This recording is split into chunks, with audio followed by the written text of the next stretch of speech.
2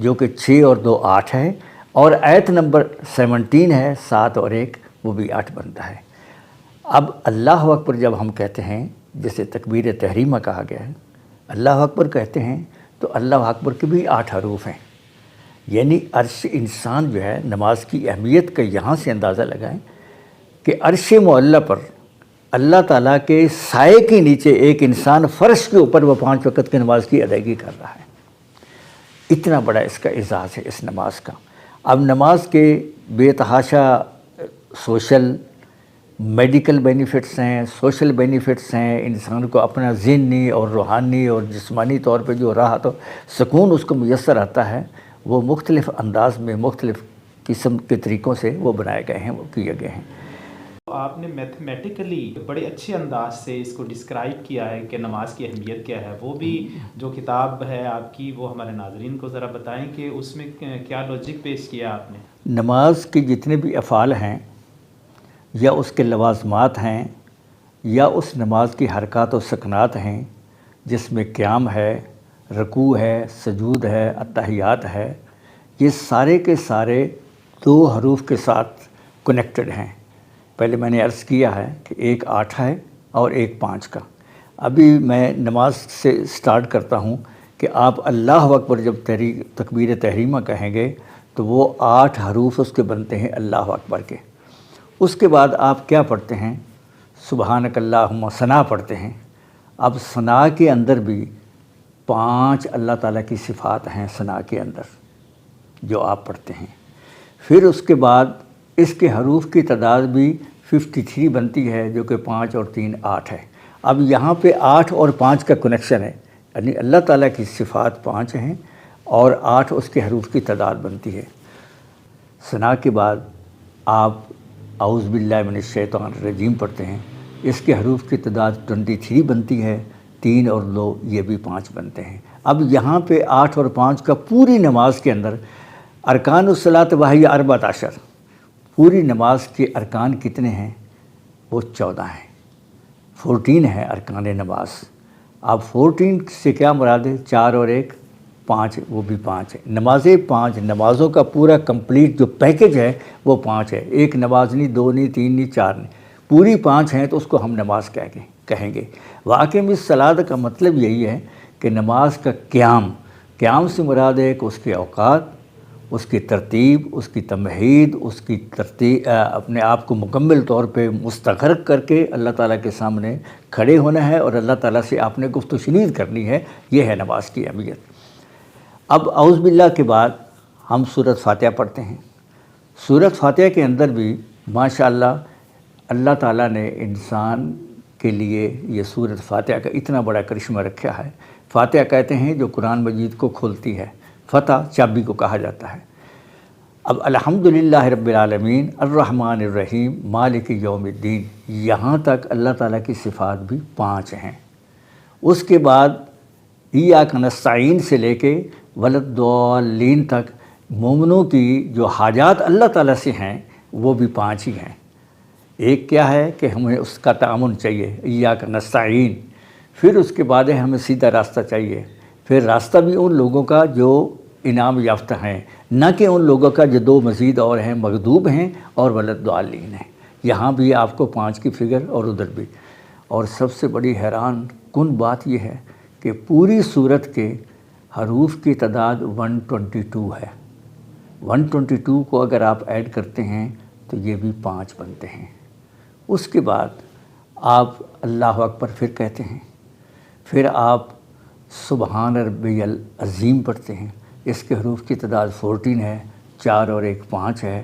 پھر آپ سمیع اللہ لمن حمدہ پڑھتے ہیں، اس کے حروف کی تعداد بھی 14 ہے، 4 اور 1 5 بنتا ہے۔ پھر آپ کچھ لوگ ایسے ہیں جو ربنا لک الحمد حمدن کثیرا طیبا مبارکا فی، اس کے حروف کی تعداد 32 ہے، اگین یہ 5 بن جاتا ہے۔ پھر اس کے بعد آپ اللہ اکبر 8 حروف والا عرش معلیٰ کے نیچے، سائے کے نیچے آپ اللہ تعالیٰ کے سامنے سر بسجود ہیں، اور یہاں سے آپ کا معراج وہ شروع ہو جاتا ہے۔ اب وہاں پہ آپ یہ تلاوت کرتے ہیں سبحان ربی الاعلیٰ، سبحان ربی الاعلیٰ، یہ 3 دفعہ بھی پڑھتے ہیں، 5 بھی، ڈیپینڈ کرتا ہے کہ آپ کو کتنا وہاں پہ آپ کو وقفہ ملتا ہے، آپ اس کے مطابق اس کو کرتے ہیں۔ سبحان ربی الاعلیٰ، اس کے بھی 14 حروف ہیں، 4 اور 1 5 بنتا ہے۔ آگے جو ہے ہم لوگ اتحیات پہ بیٹھ جاتے ہیں۔ اب اتحیات میں ایکچولی یہ ایک معراج کا واقعہ شو ہوتا ہے۔ اتنا بڑا اللہ تعالیٰ نے انسان کو جو کہا گیا ہے نا کہ الصلاۃ معراج المومنین، نماز کے دوران حضور نبی صلی اللہ علیہ وسلم کا جو معراج ہوا اور اللہ کے اور اس کے رسول کے درمیان جو گفتگو شنید ہوئی، وہ بھی پورے کو پورا اسی 8 اور 5 کے حروف کے ساتھ آپس میں منطبق ہے۔ پھر آپ اس میں پڑھتے ہیں اشہد ان لا الہ الا اللہ و اشہد ان محمدً عبدہ و رسولہ۔ اشہد ان لا الہ الا اللہ کے حروف کی تعداد بھی 5 ہے، اور جو اللہ تعالیٰ کہتا ہے کہ التحیات للہ والصلوات، حضور پاک نے فرمایا التحیات للہ والصلوات والطیبات السلام علیک ایھا النبی، یہاں پر بھی حروف کی تعداد 8 بنتی ہے۔ اس کے بعد آپ درود پاک پڑھتے ہیں۔ اب درود پاک میں کیا ہے، ہم اس میں بھی 5 حاجات ہیں۔ وہ ہے اللہم صلی علی محمد وعلی آل محمد، 2 یہ ہو گئے۔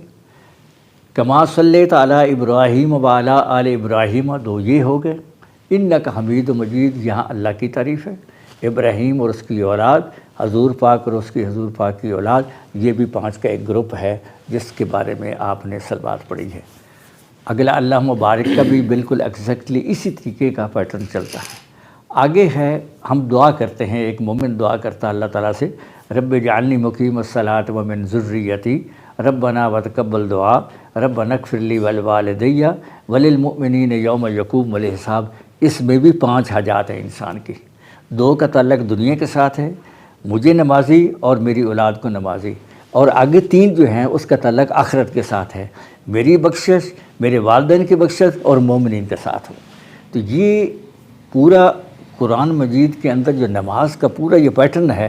اب آپ دیکھ لیں کہ اس کے ارکان تو 14 اور 4 اور 1 5 ہے، لیکن اس کے ایکشنز جو ہے نا نماز کے، وہ بھی 5 ہی ہیں۔ تکبیر تحریمہ کہتے ہیں، آپ دنیا ساری کو پیچھے چھوڑ کے صرف اللہ کے سامنے کھڑے ہو جاتے ہیں، نمبر 1۔ اس کے بعد آپ قیام کرتے ہیں، نمبر 2۔ پھر آپ رکوع کرتے ہیں، نمبر 3۔ پھر آپ سجدہ کرتے ہیں، نمبر 4۔ پھر آپ اتحیات پہ بیٹھتے ہیں، تو یہ بھی 5 ہیں۔ تو اس طریقے سے یہ اللہ تعالیٰ نے ایسا انسان کو ایک تحفہ دیا ہے جو 8 اور 5، جس کی لاجک یہ ہے کہ عرش معلیٰ جس کو 8 فرشتوں نے اٹھایا، اسی کے سائے کے نیچے انسان 5 اوقات کی نماز کی ادائیگی کر رہا ہے، اور یہ ہے معراج۔ سر نے میتھمیٹیکلی یہ اپروو کیا ہے کہ نماز واقعہ ہی اللہ نے بڑا ہی فورس کر کے اس لیے کہا ہے کہ یہ انسان کی معاشرتی، معاشی اور فزیکلی فٹنس کے لیے بہت ضروری ہے، اور انہوں نے میتھمیٹیکلی اس کو اپروو کیا ہے۔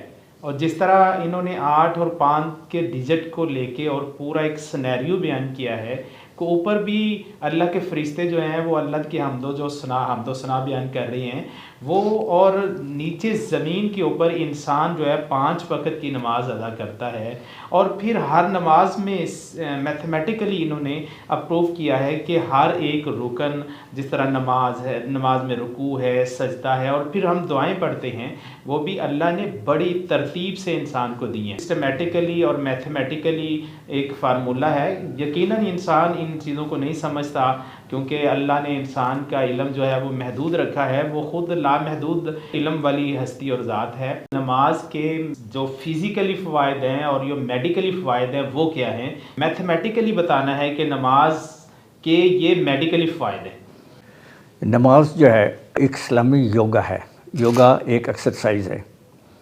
پوری نماز کے جتنے بھی اس کے افعال ہیں، جو اس کی حرکات و سکنات ہیں، اس کے اندر رکوع ہے، سجود ہے، قیام ہے، تحیات ہے، سلام ہے، کھڑے ہونا ہے، بیٹھنا ہے، یہ سارے کے سارے ایک میڈیکلی اللہ تعالیٰ نے اس انداز کے ساتھ نماز کے اندر وہ ڈال دیے ہیں کہ مثلا رکوع، سجدہ جو ہے، اب سجدہ ایک ایسا عمل ہے کہ جو انسان کی اگر 100 سال زندگی ہے اور 100 سال ہی اگر وہ سر اپنا نیچے 7 پارٹس آف دا باڈی اگر وہ نیچے نہیں لگائے گا تو وہ سجدہ نہیں ہوگا۔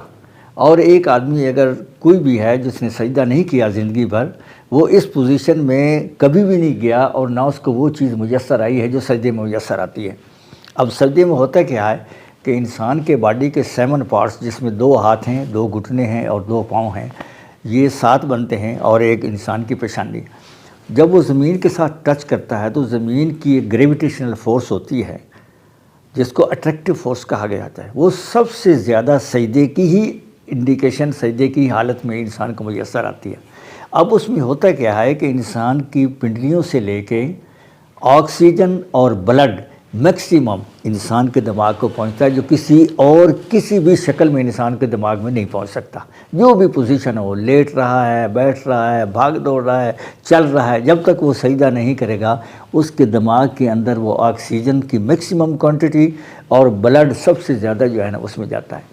اب ایک انسان جب قیام کے لیے کھڑا ہوتا ہے تو قیام میں کھڑے ہونے کا 7 منٹس تک انسان کے پاؤں کے نیچے سے اس قسم کی ریز جنریٹ ہوتی ہیں جو سیدھی انسان کی پوری باڈی کے اندر انسان کے برین سیلز کو ایکٹیویٹ کر دیتی ہیں، اور یہ عمل صرف 7 منٹ یا 8 منٹ یا اس سے اور زیادہ جتنا بھی منٹ لگتے ہیں، بہرحال ایک صلاۃ کے قیام کے دوران جس میں آپ ثنا بھی پڑھ لیتے ہیں، جس میں آپ سورۃ فاتحہ بھی پڑھتے ہیں اور قرآن مجید کی کوئی اور سورت بھی پڑھتے ہیں، تو اس میں یہ چیز میسر آتی ہے۔ جب آپ رکوع کرتے ہیں، رکوع میں آج کل کی ماڈرن ریسرچ یہ کہتی ہے، تمام ڈاکٹرز یہ کہتے ہیں کہ سب سے بڑی جن کو بون پرابلم ہوتا ہے بیک سائڈ کا، اس کا سب سے زیادہ جو علاج ہے وہ یہ رکوع ہے۔ 90 ڈگری پہ انسان جو ہے نا وہ بینڈ ہو رہا ہے۔ اس کے بعد آپ اس پہ اتحیات پہ جب بیٹھتے ہیں، پوری نماز کے اندر جس میں 17 فرض ہیں، 17 فرض نماز ہے، فرائض کی تعداد 17 ہے، اور یہ بھی دیکھ لیں 7 اور 1 8 بنتی ہیں۔ باقی سنتیں نوافل وہ ایڈیشنل ہیں، وہ آپ کے بونس ہے، وہ آپ کو جو کرتے جائیں گے آپ کو ملتا جائے گا، لیکن آپ کے اوپر کمپلسری جو ہے نا وہ 17 ہی ہے رکعت پر ڈے، ایک دن کے اندر، شب و روز میں۔ اب اس کے بعد انسان جب اتحیات پہ بیٹھتا ہے یا پھر اٹھتا ہے یا رکوع کی طرف جاتے ہوئے سجدے کی طرف جاتا ہے، تو انسان کے ہارٹ کے رائٹ سائڈ پہ ایٹریم وہ وینز ہوتی ہیں جو ایکٹیویٹ اس حد تک ہو جاتی ہیں کہ وہ انسان کی دونوں پنڈلیوں کو اتنا سپورٹ دیتی ہیں برابر کی، ورنہ ہارٹ اس طرف ہے، بائیں پنڈلی کو تو سپورٹ ملے گی لیکن دائیں کو کیسے ملے گی؟ یہ نظام قدرت ہے کہ وہ جو دائیں سائڈ والی ہیں وہ بھی اس ایکشن سے دونوں طرف فل سپورٹ کرتی ہیں، دونوں مل کے، اور انسان اٹھتا ہے۔ پوری 17 رکعت نماز کے اندر انسان 102 جرک لیتا ہے، 102، اور یہ جرک وہ میڈیکلی اس کا فائدہ ہے کہ انسان جب رات کو لیٹا ہوا اٹھتا ہے یکدم تو اس کو ایک چکر سا آ جاتا ہے، اور پھر جب وہ چلتا ہے تو چلتے ہوئے ذرا تھوڑا سا ان بیلنس ہو جاتا ہے۔ یہ پورا جتنا سسٹم ہے جرکس کا جو نماز کے اندر انسان کو میسر ہے، اس سے وہ اس کو استفادہ حاصل ہوگا۔ اس کے علاوہ آپ اتحیات پہ بیٹھتے ہیں۔ اب اتحیات میں بیٹھنے والی پوزیشن جو ہے وہ آپ کی دونوں پنڈلیاں جو ہیں وہ اسٹریچ ہو کے زمین کے ساتھ لگی ہوتی ہیں، اور اس کا اللہ تعالیٰ نے سورۃ حاقہ کے اندر یہ یوم یکشف عن ساق ویدعون الی السجود، سجدہ کرو مجھے، تو وہ لوگ جنہوں نے دنیا میں سجدہ نہیں کیا ہوگا وہ سجدہ اس لیے نہیں کر سکیں گے کہ ان کی ایک پنڈلی دوسری پنڈلی کے ساتھ ٹویسٹ ہو جائے گی اور وہ فل بیلنس کر کے اس بندے کو نہ سجدہ کرنے کی مہلت ملے گی اور نہ وہ سجدہ کر سکے گا، نہ اس کے بعد وہ اللہ تعالیٰ کے ہاں سرخرو ہو سکے گا۔ اس کے بعد نماز کا جتنے بھی باقی اعمال اور افعال ہیں وہ ہر ایک انسان کو ایک میڈیکل بینیفٹس دیتے ہیں۔ اب اس میں جرکس بھی آتے ہیں نماز کے اندر۔ ایک تو یہ ہے نا کہ وہ انسان کو وہ جو انسان کو ایک ٹینشن ہو جاتی ہے، پریشانی ہو جاتی ہے، اس کو ایکٹیویٹ کر کے، اس کو ریلیکس کر کے وہ اس کو سکون دیتا ہے۔ یہ ہے انسان کے میڈیکل بینیفٹس۔ اور بھی بے تحاشا ہیں، انسان مسجد میں چل کے جاتا ہے، وہاں سے چل کے آتا ہے، وہاں پھر وہ ایک یوگا جو ہے نا ایکسرسائز ہوتی ہے وہ کرتا ہے، اور اللہ تعالیٰ کے ہاں قربت کا ذریعہ بن جاتا ہے۔ جس طرح قرآن مجید ارشاد فرماتا ہے ان الصلاۃ تنہی عن الفحشاء والمنکر، کہ نماز بے حیائی اور بری باتوں سے روکتی ہے۔ میتھمیٹیکلی بتانا ہے کہ کس طرح نماز بے حیائی اور بری باتوں سے روکتی ہے۔ قرآن مجید کی ہی آیت ہے وَأَقِمِ الصَّلَاةَ طَرَفَيِ النَّهَارِ وَزُلَفًا مِّنَ اللَّيْلِ إِنَّ الْحَسَنَاتِ يُذْهِبْنَ السَّيِّئَاتِ۔ اب اس آیت کا ان الحسنات یذہبن السیئات کے موضوع پچھلی آیت کے ساتھ اس کو آپ لنک کریں تو وہ وہاں پہ نماز کا ہے، واقم الصلاۃ، نماز کو قیام کرو، طرفی النہار وزلف من اللیل، دن اور رات کے ڈیوریشن کے اندر، شب و روز کے اندر آپ نے نماز کا احترام کرنا ہے۔